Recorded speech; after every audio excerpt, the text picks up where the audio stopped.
Article 4, Citizenship. Section 1. The following are citizens of the Philippines. 1. Those who are citizens of the Philippines at the time of the adoption of this Constitution.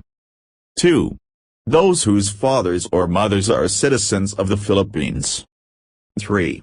Those born before January 17, 1973, of Filipino mothers, who elect Philippine citizenship upon reaching the age of majority, and 4. Those who are naturalized in accordance with law. Section 2. Natural-born citizens are those who are citizens of the Philippines from birth without having to perform any act to acquire or perfect their Philippine citizenship. Those who elect Philippine citizenship in accordance with paragraph 3, section 1 hereof shall be deemed natural-born citizens. Section 3. Philippine citizenship may be lost or reacquired in the manner provided by law. Section 4.